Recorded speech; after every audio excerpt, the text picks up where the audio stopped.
Buongiorno a tutti, sono Cesare, quello delle avventure, e oggi facciamo qualcosa di un po' diverso. Forse il nostro giro sarà un po' più turistico e meno avventuroso, ma spero che vi piaccia lo stesso. Con la mia moto sono arrivato a Sesto Calende, sul Lago Maggiore. Abbiamo fatto tante volte il nostro lago di Como, oggi invece cambiamo lago e facciamo il Lago Maggiore. Ecco qui, in questo punto è dove il lago si trasforma in fiume. Questo è il Ticino, questo è il ponte che lo attraversa e questo è l'emissario del Lago Maggiore che adesso andremo a visitare. Anche a Sesto Calende, dove non ti immagini, c'è una bella abbazia, l'abbazia di San Donato, che risale addirittura al IX secolo, col campanile dell'XI secolo, e è una facciata particolare, interessante. L'interno è molto particolare, caratterizzato da un pronao addirittura chiuso, con queste due belle colonne che introducono alle tre navate della chiesa principale, ed eccola qui. È bella, caratteristica, un po' particolare. Siamo a Arona e non potevamo non salire a vedere il San Carlo. Come si dice ai miei tempi, il San Carlone de Arona, una statua gigantesca, alta 35 metri, e sarebbe teoricamente visitabile anche all'interno. Però c'è un cartello che avvisa che a settembre, lunedì, martedì e mercoledì è chiuso. Pazienza, la vediamo da qui. Abbiamo percorso un bel po' della sponda occidentale del lago e siamo arrivati a Stresa. Di fronte a noi, meravigliosamente, vediamo l'Isola Bella, l'isola superiore e laggiù in fondo l'isola madre e Pallanza.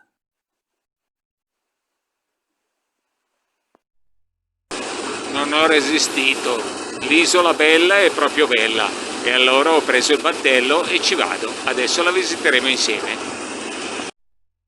Si arriva dal lago e ci si addentra nel paese attraverso stradine e porticati nascosti.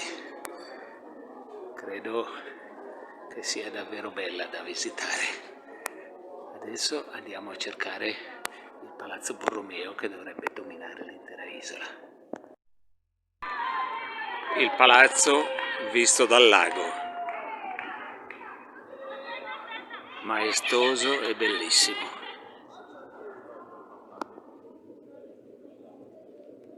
Ora proviamo ad entrarci. L'imponente scala d'accesso. Ed ora entriamo nelle sale. Seguiremo il percorso. Raffaello, Correggio, Ghirlandaio, Procaccini.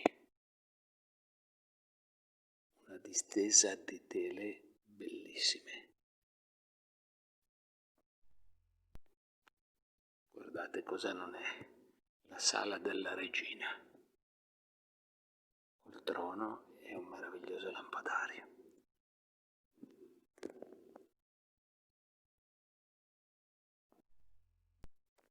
La sala delle medaglie, dove probabilmente si pranzava.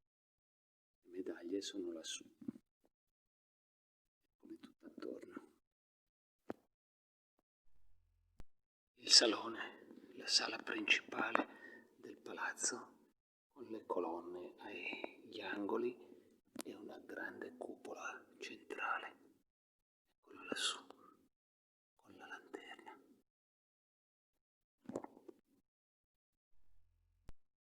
La sala della musica,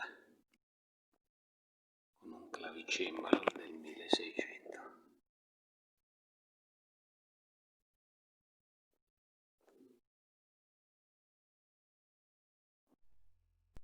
La sala dell'alcova, dove nel 1797 soggiornò Napoleone. E da qui, da questa meravigliosa finestra, la vista spazia su tutto il lago.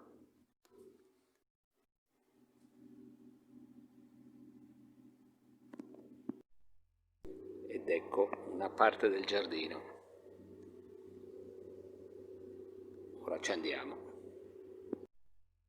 Qui siamo nelle grotte, cosiddette grotte, un pavimento alla greca, bellissimo, tutte le pareti fatte a grotta e una Venere addormentata di Giovan Battista Monti in marmo bianco. Questa è la torre, con i gradini della scala a chiocciola incastrati direttamente nei muri spessi 3 metri. Eccola lassù.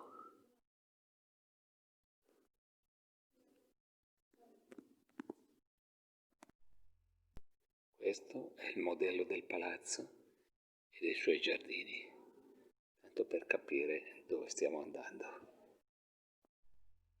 La Galleria degli Arazzi.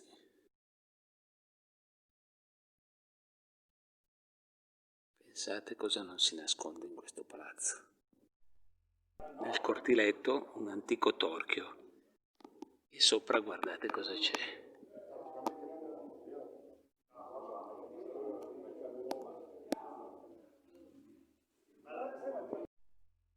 Ecco l'eremo di Santa Caterina, completamente costruito sulla roccia, è del XIII secolo e sopra esso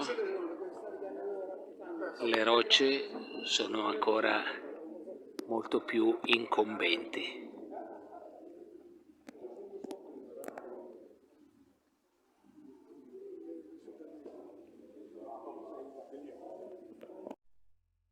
Poco fuori Laveno sono sceso all'eremo di Santa Caterina del Sasso e adesso ci camminiamo per questo bellissimo portico e vediamo cosa possiamo scoprire.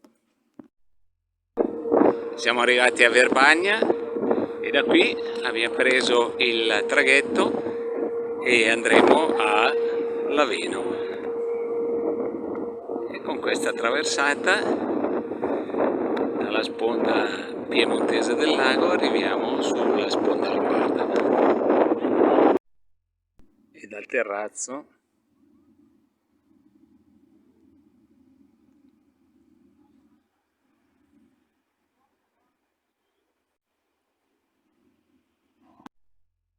la grandiosa terrazza sommitale da cui si gode il panorama su tutti e 4 i punti cardinali del lago.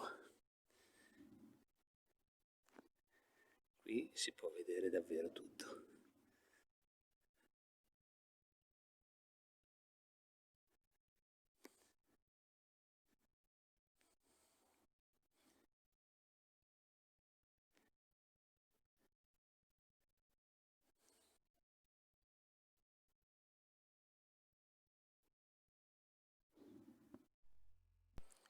Lo scenografico teatro con 2 guardiani speciali.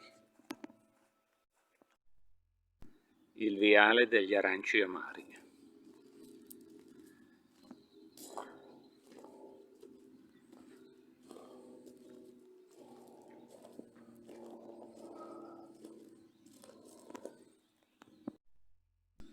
Voglio mostrarvi cos'è questo giardino e cosa non si vede da qui.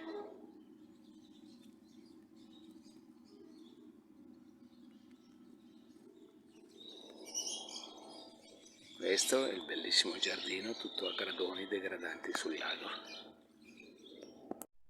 Guardate questa pianta.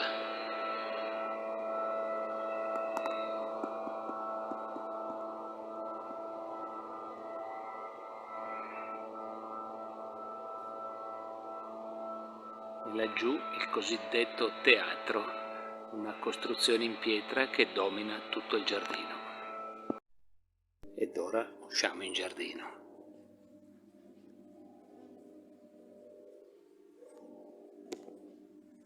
La fontana e la bella scala d'uscita. E questo è l'interno, completamente affrescato. Guardate che meraviglia.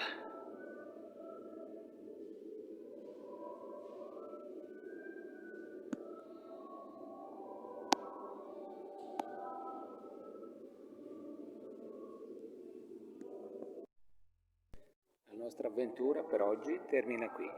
Ora ci aspetta ancora un po' di strada con la moto, passeremo da Varese dove non c'è niente di bello da vedere e torniamo a casa. Ci vediamo alla prossima. Ciao a tutti!